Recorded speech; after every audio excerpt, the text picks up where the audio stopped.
all of us that were enthusiastic about seeing Donald Trump, and don't get me wrong, the alternative was a disaster, was a nightmare. So I'm not bemoaning that fact at all. But we wanted him to do certain things. One of them was to balance the federal budget and get the fiscal order of the United States back in check.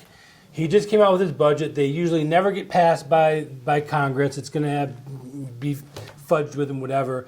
What did you think of Trump's budget? And the fact that we're not balancing for 10 years irritates me a little bit. I think the budget is a joke. He doesn't know. First of all, we have a $20 trillion debt, which is growing all the time. He was supposed to cut back on some of the agencies, even eliminate agencies. EPA, which was like I call it the American Gestapo, because they could do anything they wanted to and nobody could do anything to object. They were out to kill fossil fuels, natural gas, coal, oil. They were close to coal mine. That they have been restrained from doing. But the point is, it doesn't seem like we're doing anything positive to make this country go forward. You know, the one number that absolutely astounds me is that 68% of our gross domestic product of $18 trillion is based on consumption. You know what it has been historically? Less than a third of that. So we've become, and this was accelerated first during the Bush administration and subsequently during the Obama administration. And can't you take a little bit of that blame and put it on low interest rates?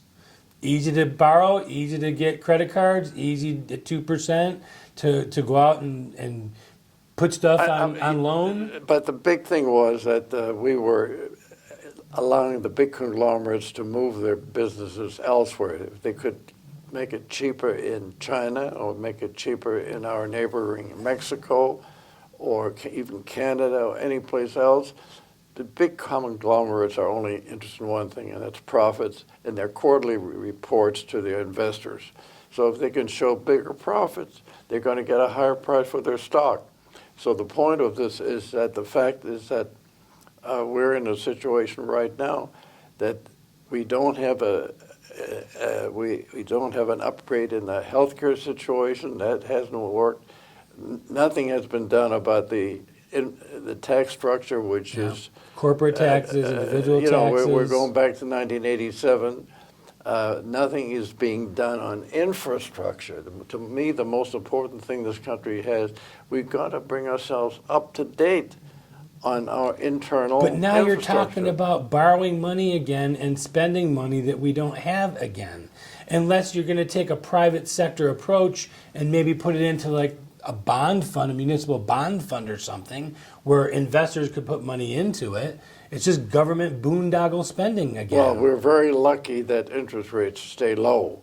And part of that is the fact that the worldwide interest rates are low. And you had the situation in Switzerland, other countries, where you were actually paying money to keep money in the bank. That's unheard of, but it's happened the last few years. That's worked to our advantage in effect. Just imagine, instead of the 10-year Treasury note getting a 2 or 3% return at the most, what if it went up to 5 or 10%, or God forbid, like it was during the inflation when it went up to 20%. We couldn't handle it.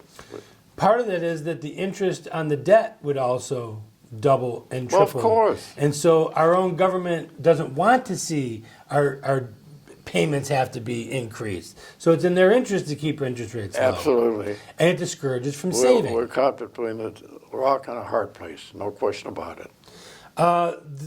Housing prices have boomed. Yes. The fastest in the last 3 years. To me, I've been through 2 of these now. The first couple times I didn't really understand the outcome at the end. I only saw the upside in the beginning. Now I kind of have a better feel for what happens with these things. Do you sense we're looking at another housing bubble crash again? I don't think so, because the banks are tougher now because of Dodd-Frank, which has a lot of holes in it, but it has made it much tougher for banks to put one over on the customers and the clients. So I don't think so. But the big problem is that housing, again, I don't know if people realized, when I came to the United States in 1939, we had 125 million people in this country. You know how many we have today? 330. Yes, sir, 330 million. And by the middle of this century, we'll be up to 450 million. That's unbelievable. We are now the third most populous country in the world. So when having that, people that used to stay with their families and so on, they're starting to get jobs, they're looking for housing. I'm very familiar with Chicago, obviously, because I spent most of my life there. And the rentals are unbelievable.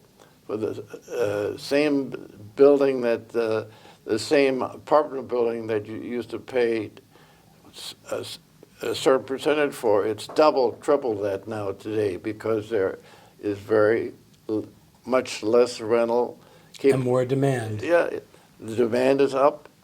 So you've got the job that Trump has is almost an impossible. It's impossible to resolve all the things, the negatives that he had to deal with, and all the new ideas that he has to deal on top of it. Well, he said he could do it. That's why we put him in where he's in. I know.